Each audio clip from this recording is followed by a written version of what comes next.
Welcome to Advocate Narendra Madhav platform and you watching Real Estate Laws in India. Guys, last part we have discussed section 19 and section 18. Section 18 related to the delay in the possession to hand over the home buyer of the flat on property and section 19 is concerned to the rights of the allotee. आप सभी का सही दिल से स्वागत advocate Narendra Madhav पर। और आप जो देख रहे हैं वो रियल इस्टेट लॉस के बारे में जानकारी जो सीरियल हम चला रहे हैं उसका अगली कड़ी में हम तो आने वाले सेक्शन की तो बात करेंगे, लेकिन ये जो कड़ी है, ये जो पार्ट है, ये सबसे ज़्यादा इम्पोर्टेंट इसीलिए भी साबित हो सकता है क्योंकि इसमें हम बहुत ज़्यादा इम्पोर्टेंट सेक्शन की बात करेंगे, क्योंकि ये जो सेक्शन है इसके लिए ही हम रेरा में कंप्लेंट फाइल कर सकते हैं, जैसे कि सेक्शन 31 हो, सेक्शन 43 हो। दोस्तों, पिछले भाग में हमने देखा कि सेक्शन 19 के बारे में जो भी अलॉटीज है उनके हक के ऊपर या उनके अधिकार के बारे में सेक्शन 19 बात करता है। और आज हम जो बात करने वाले हैं वो सेक्शन 31 की बात करने वाले हैं। सेक्शन 31 क्या बात करता है? तो section 31 of the RERA act is say that any aggrieve person may file a complaint before the RERA authority. कोई भी एग्रीव पर्सन है उसका वायलेशन होता है रेरा अथॉरिटीज़ में, रियल इस्टेट प्रोजेक्ट में, कोई भी हो, वेदर होम बायर हो, प्रोमोटर्स हो और अन्य कोई भी व्यक्ति हो जो रेरा एक्ट के अंतर्गत होता है। Aggrieved person means any person who have violate their rights, वो फाइलिंग कर सकता है कंप्लेंट 31 में। अगर ये कंप्लेंट कहाँ करनी है इसके बारे में भी आने वाले सेक्शन में हम बात करेंगे, लेकिन सबसे पहले सेक्शन 31 सेक्शन 31 यही बात करता है कि जब भी अगर कोई भी होम बायर हो या कोई बिल्डर्स के साथ जो भी सेल डीड बनाने वाला आम इंसान हो, उसके लिए जब भी कोई तकलीफ हो जाती है, जब भी उसका राइट्स का वायलेशन हो जाता है, तो वो एग्रीड पर्सन कभी भी कंप्लेंट फाइल कर सकता है, यही कहता है सेक्शन 31। अब सेक्शन 43 जो बहुत ज़्यादा कारीगर इंपॉर्टेंट साबित हो सकता है, क्योंकि 43 जो सेक्शन है, 43 सेक्शन में रियल एस्टेट अपीलेट ट्रिब्यूनल के बारे में बात करी है कि appeal against the order of RERA authorities. जो सेक्शन 43 जो है, जो रेरा अथॉरिटी का ट्रिब्यूनल है, वो अपील के अगेंस्ट हम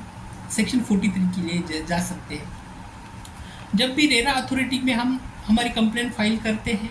और जब भी रेरा अथॉरिटी अगर अपनी कंप्लेंट के अगेंस्ट कोई जजमेंट देता है, कोई ऑर्डर देता है, कोई भी उनका निर्णय होता है, तो वही ऑर्डर, जजमेंट, डिग्री जो भी देने का काम रेरा अथॉरिटी करते हैं, तो वो आगे जाके ट्रिब्यूनल में कन्वर्ट हो जाते हैं। अपीलेट जो होता है हम ट्रिब्यूनल में जाके उसके लिए अगेंस्ट अपील का प्रोविजन यहाँ पे दिया गया है। तो सेक्शन 43 के अंतर्गत ही बहुत ज़्यादा अपील रेरा प्रैक्टिस में देखने को मिलते हैं और सेक्शन 43 जो है वो सबसे ज़्यादा इम्पोर्टेंट साबित हो सकता है, क्योंकि सेक्शन 43 के अंदर जो इम्पोर्टेंट बात है वो लीगल प्रोविजन की बात है। अगर कोई अपना हक का अधिकार या उल्लंघन हो सकता है, उसके हक का अधिकार, राइट्स का अगर वायलेशन होता है, तभी वही बंदा, वही इंसान सेक्शन 43 के अंतर्गत जाके रियल इस्टेट अपीलेट ट्रिब्यूनल में अपील की जो भी प्रोविज़न है उसके लिए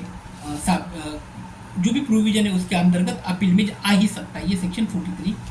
कहता है। अब उसके आगे का जो इम्पोर्टेंट सेक्शन है दोस्तों, वो बहुत ज़्यादा इम्पोर्टेंट इसीलिए भी है क्योंकि उसमें पेनल्टी फॉर नॉन रजिस्ट्रेशन की बात करता है और ये सेक्शन 59 है। सेक्शन 59 अगर रजिस्ट्रेशन नहीं किया है तो क्या होता है, ये सेक्शन 59 की बात करता है। तो section 59 penalty for non registration, penalties में extend up to 10% of the estimated project cost. अगर कोई प्रोमोटर हो, बिल्डर हो, जो भी नॉन रजिस्ट्रेशन में आता है या फिर रजिस्ट्रेशन नहीं करता है, तो उनके लिए 10% एस्टिमेट कॉस्ट का फाइन का प्रोविजन सेक्शन 59 करता है कि जो भी एस्टिमेटेड कॉस्ट अगर होती है फ्लैट की,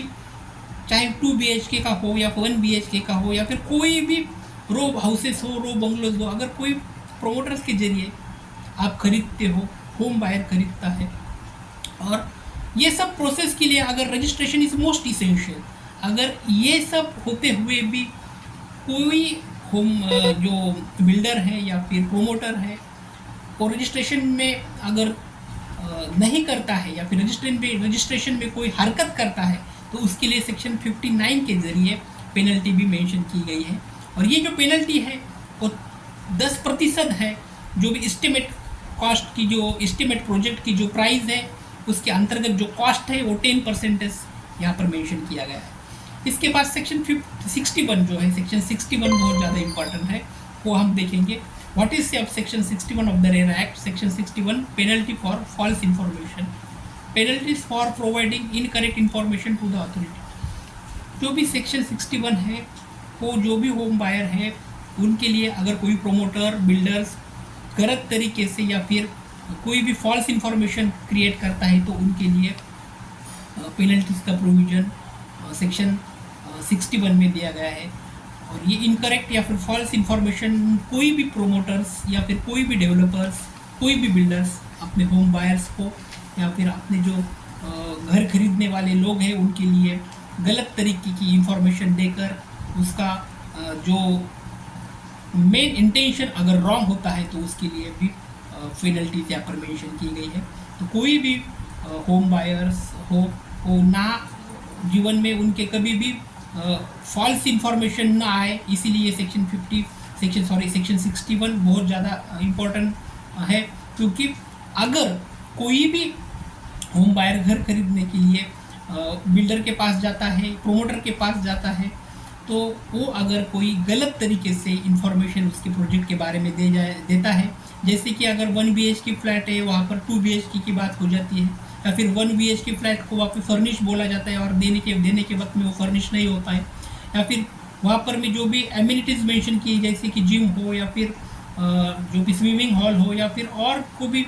बहुत ज़्यादा एमिनिटीज़ वहाँ पर मेंशन करते हैं बिल्डर, अगर ये फॉल्स होती है तो उसके लिए उनको वहाँ पर पेनल्टीज देनी पड़ेगी। तो बिल्कुल ये जो सेक्शन 61 है बहुत ज़्यादा कारगर साबित होता है, क्योंकि इसके ज़रिए कोई भी प्रोमोटर बिल्डर्स हो वो गलत जानकारी अपने जो सर्विस प्रोवाइडर है उसके ज़रिए आम इंसान को या फिर होम बायर को ना दे। ये इम्पोर्टेंट रोल यहाँ पर प्ले करता है। दोस्तों यहाँ पर रुकेंगे, आने वाले पार्ट में हम रेरा के अंतर्गत कोई लिमिटेशन का प्रोविज़न है या नहीं भी है इसके बारे में बात करेंगे। वीडियो आपको अच्छा लगता होगा तो आपको लाइक भी करना है और सब्सक्राइब भी करना है। Thanks for watching my channel. Thank you so much.